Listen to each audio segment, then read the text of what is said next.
Hello, UGTRB English, Unit 8, Introduction to Study of Language and Linguistics, some basic definitions of phoneme, phonology, morphology, morpheme, syntax, semantics, pragmatics, and there will be a few informations regarding the concepts given by Saussure. Let's begin the video. What is the definition of phonetics? What is phonetics? The answer for this question is phonetics is a study that deals with the production and perception of speech sounds as physical entity. It deals with speech sounds and speech production. எவ்வாறு ஒலி எழுப்பப்படுகிறது, எவ்வாறாக ஒலி எழுப்பப்படுகிறது, எந்தெந்த organs அதில் இன்வால்வ்டாக இருக்குது. So it is worried about the production of speech units through the vocal apparatus. Okay, அதுக்கான ஒரு சில ஆர்கன்ஸ் ஆஃப் ஸ்பீச் அந்த மாதிரி விஷயங்கள்ல இருக்குது. அப்போ நம்ம என்ன விஷயங்கள்லாம் படிப்போம் அப்படின்னா we will focus on the organs of speech. Then we will speak about the place of articulation and manner of articulation. அப்போ ஒரு ஒலி எழுப்பப்படும் பொழுது இந்த நாக்கு இருக்கு இல்லையா, டங், அது மேல் அன்னத்தில் எங்கே போய் டச் பண்ணுது, எந்த ஃப்ரண்டல் டச் பண்ணுதா, இல்லை மிடிலா, இல்லை அது பேக்கா அப்படின்னு இந்த டங்குடைய பொசிஷன், அப்புறம் இந்த டீத்துடைய பொசிஷன், அந்த லிப்புடைய பொசிஷன், அண்ட் வைப்ரேஷன் இருக்கா, வைப்ரேஷன் இல்லையா, அந்த மாதிரி பார்க்கக்கூடியது தான் phonetics. And normally in phonetics the sounds of the language is called phones. Okay, in phonetics the sounds of a language is called phones. And English phonetics is classified into three main branches of phonetics. What are they? Articulatory phonetics, number 2 auditory phonetics, and number 3 acoustic phonetics. What do you mean by articulatory phonetics? Phoneticsக்கு ஒரு 3 main branch இருக்குது. ஒன்று articulatory phoneticsன்னு சொல்கிறோம், இன்னொன்று auditory phoneticsன்னு சொல்கிறோம், அந்த மூணாவது acoustic phonetics அப்படின்னு சொல்கிறோம். articulatory phonetics அப்படின்னு சொன்னீங்கன்னா அதனுடைய main focus it is to do with the production of speech sound.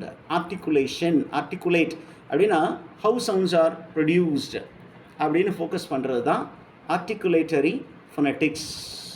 How a sound is articulated, எவ்வாறு அது உச்சரிக்கப்படுகிறது, எவ்வாறு அது சொல்லப்படுகிறது அப்படின்னு. ஆடிட்டரி அப்படிங்கும்போது how the speech, how it is perceived. audition அப்படின்னு சொல்கிறோம். ஆடிட்டரி அப்படின்னா sound. It is the sound, நாம் எழுப்பக்கூடிய ஒளியை அந்த பக்கத்தில் இருக்கும் எப்படி புரிஞ்சுக்கிறாங்க. and then the last one is acoustic phonetic. It refers to the physical property of the speech sound. And now, what is phonology? இப்போ ஃபனட்டிக்ஸ்னு ஒன்று இருக்குது சார். ஃபனட்டிக்ஸ் அப்படின்னு சொன்னீங்கன்னா அந்த sounds how they are produced, அது ப்ரொடியூஸ் பண்ணுறதுக்கு என்னென்ன organs involve, அப்புறம் அந்த டங்குடைய பொசிஷன், அந்த லிப்புடைய பொசிஷன், அந்த டீத்துடைய பொசிஷன், அப்புறம் அந்த வோக்கல் கார்டு, ஃபேரிங்ஸ், லாரிங்ஸ், அந்த மாதிரி ஸ்பீச் ஆர்கன்ஸுடைய ஃபங்க்ஷன்ஸ் என்னென்ன அப்படின்னு பார்க்குறது தான் ஃபனட்டிக்ஸ். நவ் ஃபனாலஜி அப்படின்னு கேட்டிங்கன்னா what is phonology? That is the next very important information that is available with this. I will ஸ்விட்ச் to the other colour. What is phonology? Okay, இப்போ ஃபனாலஜி அப்படின்னா என்ன அப்படின்னு கேட்டிங்கன்னா phonology means study, LOGY. Okay, so phonology is the study of the sound system of a particular language. இப்போ particular ஒரு மொழியில் எப்படி ஒரு சவுண்ட் பேட்டர்ன் இருக்குது அப்படிங்கிற ஒரு கான்செப்டை படிக்கிறது தான் ஃபனாலஜி. அப்போ ஃபனட்டிக்ஸ் அப்படிங்கிறது எல்லா லாங்குவேஜுக்கும் பொறுத்தது. ஒரு தனிப்பட்ட மொழி அந்த மொழி எப்படி ஒளியியல் இருக்கிறது அப்படின்னு படிக்கிறது phonology. Okay, now coming to the next important concept. The concept is what is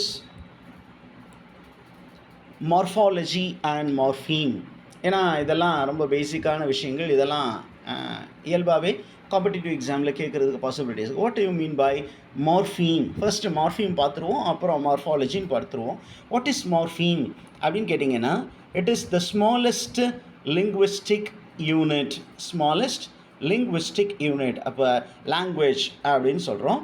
அப்போ அந்த ஸ்மாலஸ்ட் லிங்குவிஸ்டிக் யூனிட் அப்படின்னா நம்ம எழுதுகிறோம் இல்லையா? அப்படி எழுதும்போது அந்த எழுத்துக்கள் அதை வந்து ஒவ்வொரு வேர்டை வந்து ஒரு வேர்ட் பிளாக் அப்படின்னு சொல்கிறோம். அப்போ அந்த வேர்ட் பிளாக்கில் ஒரு வார்த்தை இருக்குது, அதுக்குள்ளார 3 எழுத்துக்கள், 5 எழுத்து, 7 எழுத்து, 10 எழுத்துன்னு வரும். அப்போ அந்த வார்த்தைக்குள்ளார ஒரு 3 எழுத்தோ 2 எழுத்தோ அப்படி சேர்ந்து ஒரு மீனிங் கொடுக்கும் இல்லையா? that is called morpheme. Okay, which has a meaning, the smallest linguistic unit which has a grammatical function. Okay, that is called morpheme. அப்போ மார்ஃபாலஜினா என்ன? ரொம்ப ஈஸி, நம்ம ஏற்கனவே அங்கே பார்த்துட்டோம். ஓகே, அப்போ ஃபனட்டிக் ஃபனாலஜி அப்படின்னு சொல்கிறோம். லொஜினாவே study. So morphology what does it do? It studies word structure and it studies the word structure and systematic relationship between words. ஒரு வார்த்தைக்கும் இன்னொரு வார்த்தைக்கும் என்ன மாதிரியான ரிலேஷன்ஷிப் இருக்குது அப்படின்னு படிக்கக்கூடியது தான் மார்ஃபாலஜி. மார்ஃபீம் அப்படின்னு சொன்னீங்கன்னா the smallest linguistic unit in a word block. and இந்த ஒரு வேர்ட் பிளாக்கெல்லாம் அப்படியே அரேஞ்ச் பண்ணி வைக்கும் பொழுது நமக்கு ஒரு வாக்கியம் கிடைக்கும். அந்த ஒரு வார்த்தைக்கும் இன்னொரு வார்த்தைக்கும் உள்ள ரிலேஷன்ஷிப் என்ன? ஃபார் எக்ஸாம்பிள், ஒரு நவுனு, அந்த நவுனுக்கு அப்புறம் ஒரு வேர்ப் வருது. அப்போ இது ரெண்டும் எப்படி கனெக்ட் ஆகுது, சப்ஜெக்ட் வேர்பு அப்படின்னு பார்க்குறோம் இல்லையா? That is called morphology. அப்புறம் போயிடும். நமக்கு ரொம்ப முக்கியமாக அடுத்த ஒரு முக்கியமான பாயிண்ட் இங்கே இருக்குது. என்ன அப்படின்னா, okay, a word may be created by one morph or it may be created by many morph. அதை நமக்கு தெரிஞ்சுக்கணும். அப்போ ஒரே ஒரு மார்ஃப் வந்து ஒரு வார்த்தையை க்ரியேட் பண்ணலாம், அல்லது 2 or 3 morphs together can create a morph. So words are composed of one or more morphs. M-O-R-P-H-E, morpheme சொல்கிறோம், morphsன்னு சொல்கிறோம். Okay, now coming to the next definition. What is syntax and what is semantics? Syntax ஆவது என்ன, semantics ஆவது என்ன அப்படின்னு நமக்கு தெரிஞ்சு வச்சுக்கணும். சின்டாக்ஸ் அப்படின்னா I think it is not very difficult. Syntax means, okay, syntax refers to phrases and sentence structure. Okay, வார்த்தைகளின் தொகுப்பு அல்லது ஒரு வாக்கியத்தினுடைய ஸ்ட்ரக்சர், அதை தான் நம்ம சின்டாக்ஸ் அப்படின்னு சொல்கிறோம். அப்போ இந்த சின்டாக்ஸ் அப்படின்னு பார்த்தீங்கன்னா, syntax is normally it follows a rule. There are rules that govern syntax. அப்போ நார்மலாக என்னென்ன ரூல்ஸ் சார் அப்படின்னு கேட்டிங்கன்னா, ஒரு 3 இம்பார்ட்டன்ட் ரூல்ஸ் இருக்குது. ஒன்று வந்து வேர்ட் ஆர்டர். இந்த வார்த்தைகள் வந்து இருக்குது, அந்த வார்த்தைகளை நம்ம என்ன ஆர்டரில் வைக்கிறோம், சப்ஜெக்ட்டு, வேர்பு, ஆப்ஜெக்ட்டு. அப்புறம் subject verb agreement, that is the second one. This is called subject verb agreement. The first one is word order. Okay, first noun, அப்புறம் வேர்பு, அப்புறம் அப்படி மற்ற விஷயங்கள் எல்லாமே அந்த பார்ட்ஸ் ஆஃப் ஸ்பீச் இருந்து அதில் எந்தெந்த இடத்துல வரணும் அப்படின்னு அரேஞ்ச் பண்ணுறது. அந்த third one is the case. நமக்கு 2 கேஸ் தெரியும், நாமினேட்டிவ் கேஸ், அக்யூசேட்டிவ் கேஸ். அதில் அது சப்ஜெக்ட் கேஸ் அல்லது ஆப்ஜெக்ட் கேஸ். ஓகே, இதில் பார்த்தீங்கன்னா ஐன்னு இருக்குது. இதே இந்த ஐ வந்து வேர்புக்கு பின்னாடி போச்சிங்கன்னா it becomes me. I like her. இதை ரிவர்ஸ் பண்ணி பார்த்தீங்கன்னா ஷீ லைக்ஸ் மீ. அப்போ ஹர் அப்படிங்கிறது ஆப்ஜெக்ட்டுக்கு அப்புறம், இதே சப்ஜெக்டாக வரும்போது ஷீ அப்படின்னு வரும். இதே ஐ வந்து சப்ஜெக்டாக இருக்கிற இடத்துல it is called subject case. இதுவே ஆப்ஜெக்ட் கேஸில் வரும்பொழுது மீ அப்படின்னு மாறிடும். அப்போ syntax is nothing but sentence structure and 3 rules. The syntacticians சொல்கிறாங்க, those who are preoccupied with syntax, அவங்க ஒரு 3 ரூல்ஸ் சொல்லியிருக்காங்க. என்ன அப்படின்னா, ஒரு ப்ராப்பர் சின்டாக்ஸ்னால் அது வேர்ட் ஆர்டர் ஃபாலோ பண்ணணும், அப்புறம் சப்ஜெக்ட் வேர்ப் அக்ரிமெண்ட் ஃபாலோ பண்ணணும், அப்புறம் அந்த கேஸ் அப்படின்னு சொல்லுவோம். It is to do with pronouns, subject case, object case, அப்புறம் பொசசிவ் கேஸ். அந்த பொசசிவ் கேஸில் சப்ஜெக்ட் கேஸ், ஆப்ஜெக்ட் கேஸ்ன்னு இருக்குது. அப்போ இது எல்லாத்தையுமே படிக்கிறது தான் syntax. Okay, hope you understood. Now we pass on to what do you mean by semantics. Okay, semantics ஆவது என்ன அப்படின்னு கேட்டிங்கன்னா, semantics is nothing but the literal meaning of a sentence. ஒரு வாக்கியம் அல்லது ஒரு மார்ஃபீம் அல்லது ஒரு வார்த்தை அல்லது ஒரு வார்த்தைகளின் தொகுப்பு, ஃப்ரேஸ் அப்படின்னு சொன்னீங்கன்னா வார்த்தைகளின் தொகுப்பு. அந்த வார்த்தைகளின் தொகுப்பு பார்த்திங்கன்னா சப்ஜெக்ட், வேர்பு, ஆப்ஜெக்ட் ஃபார்மெட் இருக்காது. ஓகே, அதில் நார்மலாக வேர்பு இருக்காது, சில நேரங்களில் சப்ஜெக்ட் இருக்காது, ஒரு வார்த்தைகளின் கூட்டமைப்பு. அந்த ஃப்ரேஸு, வேர்ட்ஸு அது என்ன மீனிங் சொல்ல வருது அப்படின்னு படிக்கிறது தான் செமான்டிக்ஸ். அப்போ செமான்டிக்ஸ்னால் லிட்டரல் மீனிங் அப்படிங்கிறத நம்ம மைண்டில் ஃபிக்ஸ் பண்ணி வச்சுக்கணும். ஒரு வார்த்தையின் மீனிங், ஒரு வார்த்தைகளின் மீனிங் அல்லது ஒரு வாக்கியத்தின் பொருள், அதுதான் semantics. Now we pass on to the next important word. என்ன வேர்ட் அப்படின்னு கேட்டிங்கன்னா, அந்த நெக்ஸ்ட் டெஃபினிஷன் நம்ம பார்த்து வச்சுக்க வேண்டிய ஒரு டெஃபினிஷன். என்ன definition? What you mean by pragmatics அப்படின்னு கேட்போம். ப்ரக்மேட்டிக்ஸ் அப்படின்னு சொன்னீங்கன்னா, what is pragmatics? Pragmatics, it is a study that studies language usage in reference to the context. ஒரு கான்டெக்ஸ்டில் ஒரு பர்டிகுலர் லாங்குவேஜ், ஒரு பர்டிகுலர் வார்த்தை எவ்வாறு வேறு ஒரு மீனிங், கம்ப்ளீட்டாக ஒரு டிஃப்ரெண்ட் மீனிங் கொடுக்கும் அப்படின்னு சொல்கிறத படிக்கிறது தான் ப்ரக்மேட்டிக். ஸோ ப்ரக்மேட்டிக்ஸ் என்ன பண்ணும்? த கான்டெக்சுவல் மீனிங்கை படிக்கிறது. Okay, we call it as intended meaning. அப்போ pragmatics studies the intended meaning. அப்போ இதுக்கு ரொம்ப முக்கியம் என்ன அப்படின்னா, ஒரு கான்டெக்ஸ்ட். ஒரே வார்த்தைக்கு ஆங்கிலத்தில் நிறைய கான்டெக்ஸ்டில் வேறு இடங்களில் ஒரே வார்த்தை வேறு மாதிரி பொருள்படும். அப்போ அந்த வேறு பொருள்படுறதை படிக்கிறது தான் ப்ரக்மேட்டிக்ஸ் அப்படின்னு சொல்கிறோம். அப்போ ஏற்கனவே நம்ம படித்தது செமான்டிக்ஸ். செமான்டிக்ஸ்னால் literal meaning. I'll highlight that also with the previously used green color. Semantics means literal meaning of a word, that is written word. அதே pragmatics அப்படிங்கிறது intended meaning or contextual meaning of the written word. சரி, இப்போ அடுத்தது நம்ம என்ன பண்ண போகிறோம் அப்படின்னா, what is semiotics அப்படின்னு படிக்க போகிறோம். ஓகே, semiotics அப்படின்னு என்னன்னு கேட்டிங்கன்னா, semiotics is nothing but the study of signs. Semiotics அப்படின்னு கேட்டிங்கன்னா குறியீடுகளின் படிப்பு. நம்ம ஏற்கனவே போன வீடியோவில் என்ன படுத்தோம் அப்படின்னா, language is a combination of signs, it's a system of சைன்ஸ்னு படித்தோம். அப்போ நம்ம கம்யூனிகேட் பண்ணும் பொழுது நம்ம என்ன பண்ண போகிறோம் அப்படின்னா, we are going to use language and this language is an organized system of signs அப்படின்னு சொல்கிறோம்.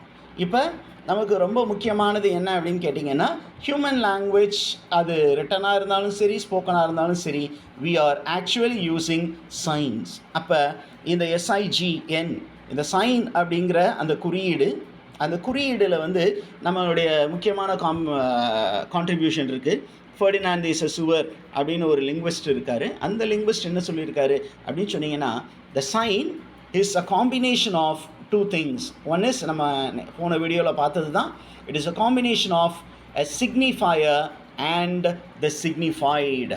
signifier அப்படின்னா நம்ம எழுதக்கூடிய வார்த்தை, and the signified அப்படிங்கிறது அந்த வார்த்தையை பார்த்த உடனே, அந்த வார்த்தையை நம்ம பார்த்தோன்னா ஆட்டோமேட்டிக்காக நமக்கு மைண்டில் இந்த வேர்டு வந்து என்ன ஆகும் அப்படின்னா, நம்ம அதனுடைய உச்சரிப்பு அதோட ஜாயிண்ட் ஆகும். எழுத்தோடு ஒளி சேர்ந்து உடனே இமீடியட்டாக என்ன ஆகும், ஒரு கான்செப்டோடு போய் ஜாயிண்ட் ஆகிடும். அப்போ நம்ம நேற்று சொன்ன அதே எக்ஸாம்பிள் எடுத்துக்குவோம். TREEன்னு எழுதும்போது டி அப்படிங்கும்போது அது ஒரு சவுண்டு, அங்கே எழுத்தும் இருக்குது, போர்டில் இருக்குது. ஆறு எழுதுகிறோம், ஆறுக்கான சவுண்டு. இ அப்படிங்கும்போது ஆட்டோமேட்டிக்காக நம்ம மைண்டில் அந்த ஈங்கிற ஒளி வருது, அப்புறம் இன்னொரு ஈ வருது. இந்த 4 எழுத்தும் ஆல்ஃபபெட்ஸும் அதனோட கரஸ்பாண்டிங் சவுண்டும் சேர்ந்து இமீடியட்டாக ஒரு இமேஜ் நமக்கு வந்துட்டு போகுது. ட்ரீ, அதில் டிஃப்ரெண்ட் டைப்ஸ் ஆஃப் ட்ரீஸ் இருக்கும், அதை நம்ம விட்டுருவோம். இந்த ட்ரீ அப்படிங்கிறது எங்கே, அந்த இமேஜ் எங்கேருந்து வருது அப்படின்னா, அந்த கான்செப்டுவல் ஃப்ரேம் ஒர்க்லேருந்து வருது. அப்போ நம்ம சைன் அப்படின்னா என்னென்னு படிச்சிட்டோம். நவ் அப்போ இந்த வீடியோ முடிக்கிறதுக்கு முன்னாடி we will get to know who is Ferdinand de Saussure and what is his contribution. அவரோட ரிலேட்டான ஒரு சில முக்கியமான டேர்ம்ஸையும் நம்ம இதோட படிச்சுட்டு நம்ம இதிலிருந்து கடந்து அடுத்த வீடியோவுக்கு நம்ம அடுத்தது வருவோம். Now coming to Ferdinand de Saussure.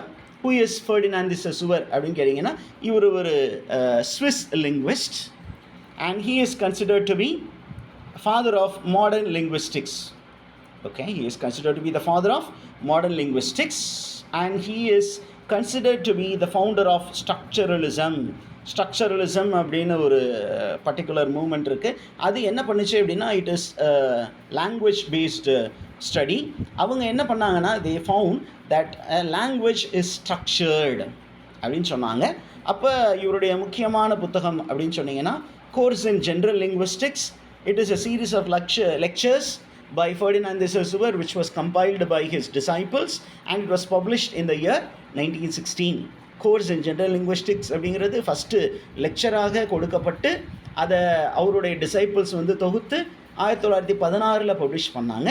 இவருடைய மெயின் கான்ட்ரிபியூஷன் அப்படின்னு பார்த்தீங்கன்னா நிறைய சொல்லிகிட்டே போகலாம். நமக்கு எக்ஸாம் பாயிண்ட் ஆஃப் வியூவில் என்ன தேவை அப்படின்னா இவர் என்ன பண்ணார்னா லாங்குவேஜ் அப்படின்னு வரும்போது லாங்குவேஜுக்கு 2 விதமான வரைமுறையை அவர் கொடுத்தாரு. ஒன்று he called language as lingua. Lingua அப்படின்னு சொன்னீங்கன்னா an idealized abstraction of language அப்படின்னா இதுதான் ஐடியல், இது கொஞ்சம் அப்ட்ராக்ட் அப்படின்னு சொல்லி நம்ம ஒரு சிலதை வச்சுருக்கோம். அதாவது பெடஸ்டல் லாங்குவேஜ்னு சொல்லி. இன்னொன்று வந்து அன்றாட வாழ்க்கையில் நாம் பயன்படுத்திய அந்த ஒரு பயன்பாட்டியல் மொழி. ஓகே, பயன்பாட்டியல் மொழியை வந்து நம்ம பரோல் அப்படின்னு சொல்கிறோம். இதுவே பயன்படுத்தாமல் நம்ம வந்து என்ன பண்ணியிருப்போம், ஐடியலைஸ் பண்ணி வச்சுருக்கிறத என்னன்னு சொல்கிறோம், it's called parole. Parole is daily life language. The other one is classical usage of the language அப்படின்னு சொல்கிறோம்.